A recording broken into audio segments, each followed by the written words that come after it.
ایک یہ کہتے ہیں کہ ایک 10-11 سالہ بچہ اگر نماز پڑھ رہا ہے تو بعض لوگ آ کے اس کو ہٹا کے سائیڈ میں کر دیتے ہیں اور خود نماز پڑھنا شروع کر دیتے ہیں. کیا حکم شرع ہوگا؟ کیا بچے کی نماز رہے گی یا ٹوٹ جائے گی؟ لیکن پہلی بات تو یہ کہ اگر بچے کے 3 قدم انہوں نے چلوا دیے، ہٹایا بچے نے 1 2 3 قدم، تو بچے کی نماز ٹوٹ گئی، اس سے دوبارہ نماز یعنی نیت دوبارہ باندھنی ہوگی.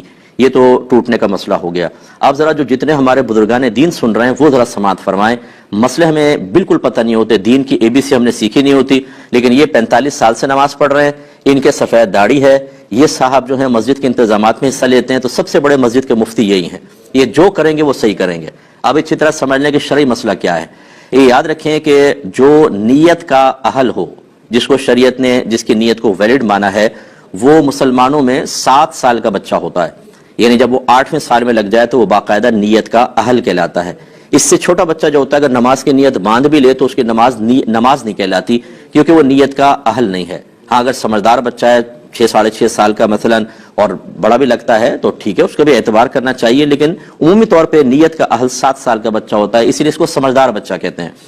یہ اعلیٰ حضرت امام علیہ سنت دیگر اکابرین نے فرمایا کہ اگر تو بچے جماعت کے ہونے سے پہلے ہی 2-4 جمع ہیں تو ترتیب یہ ہوگی کہ پہلے بڑے ہوں گے پھر بچے پیچھے کھڑے ہوں گے. لیکن اگر ایسا نہیں ہے، 7 سال سے بڑی عمر کا بچہ اور وہ صف کے بیچ میں کھڑا ہو گیا، کہیں پر بھی کھڑا ہو گیا، تو چونکہ وہ نیت کا اہل ہے، اور جو نیت کا اہل ہوتا ہے وہ جماعت میں مکمل طور پہ شامل ہونے کی صلاحیت رکھتا ہے، اور اس سے قطع صف نہیں ہوگی. قطع صف اس سے ہوتی ہے، صف کٹتی اس سے جو نیت کا اہل نہیں ہوتا. تو اتنا چھوٹا بچہ اگر شامل ہوتا تو اس کو پیچھے کر سکتے تھے، لیکن جو 7 سال کا بچہ ہے وہ تو نیت کا اہل ہے، جہاں چاہے کھڑا ہو جائے. اب یہ صاحب آ کے اس کو پیچھے کرنا شروع کر دیتے ہیں. کیوں کر رہے ہیں آپ یہ بتائیے؟ کہاں سے آپ نے شرعی مسئلہ سنا کہ 7 سال کا بچہ کو بھی آپ پیچھے کریں گے؟ اور بعض تو اس سے بڑھ کر ایک نادانی کو ثبوت دیتے ہیں. بچوں کہتے ہیں بیٹا صف کے کونے میں چلے جاؤ. کیوں چلے جائیں؟ اگر وہ صف پہ کھڑے ہونے کے قابل نہیں ہے تو کونے میں بھی صف ہے، وہاں کیوں بھیج رہے ہیں آپ؟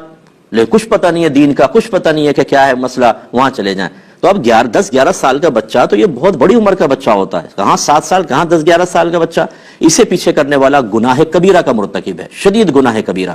اس لیے کہ نبی کریم صلی اللہ علیہ وسلم نے نمازی کے آگے سے گزرنا منع کیا اور فرمایا کہ گزرنے والا جانتا کہ میرے اس گزرنے میں کیا گناہ ہے تو وہ اس قدم کو اٹھانے سے جو اس نے نمازی کے آگے سے گزرنے کے لیے اٹھایا، وہاں پر 40 سال تک کھڑے رہنا پسند کر لیتا، لیکن گناہ نہ کرتا. جہاں قدم اٹھانا سامنے سے نکلنا گناہ ہو، وہاں آپ یہ کندھے سے پکڑا، آپ نے یہ دھکیل دیا اس کو پیچھے اور خود آ کے کھڑے ہو گئے. یہ اتنا بڑا حرام اور گناہ کبیرہ جو آپ کر رہے ہیں، اس کے کوئی آخرت میں وبال نہیں ہے.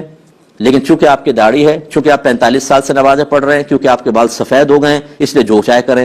تو اس لیے جو ہمارے ایسے بزرگ سن رہے ہیں، کوئی میرا خدا نہ خواستہ کسی کی تحقیر کرنا مقصود نہیں ہے، لیکن جو جہالت کا مظاہرہ کرے گا اس کو عزت دینے کا بھی شریعت نے حکم نہیں دیا ہے. ایسے لوگوں کو خدا کا خوف کرنا چاہیے. اور بچے ویسے ہمارے مسجدوں میں نہیں آتے، یہ اس قسم کے لوگ جو ڈانٹ ڈپٹ کے ادھر جاؤ، کونے میں جاؤ، کیوں بیچ میں کھڑے ہوئے، پیچھے دھکا دے رہے ہیں، بچے مایوس ہو کے چلے جاتے ہیں.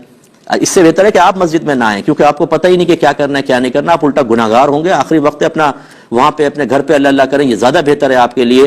چہ جائے کہ آپ بغیر علم کے مسجد میں آ کے فتنہ فساد کریں.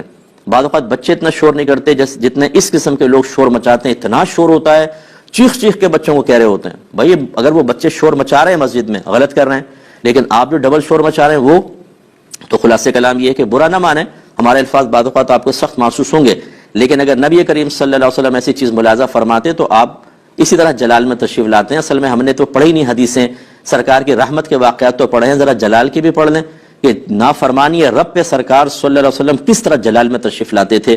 یہ اس وجہ سے ہماری مسجدوں کا بیڑا غرق ہو چکا ہے. جو لوگ صاحب علم نہیں ہیں وہ ایسے بھی آپ کو ملیں گے کہ اگر کوئی عالم سمجھانے لگے گا وہ اس کے خلاف ہو جائیں گے. نہیں، ہم جو کر رہے ہیں وہ صحیح کر رہے ہیں، آپ غلط کہہ رہے ہیں.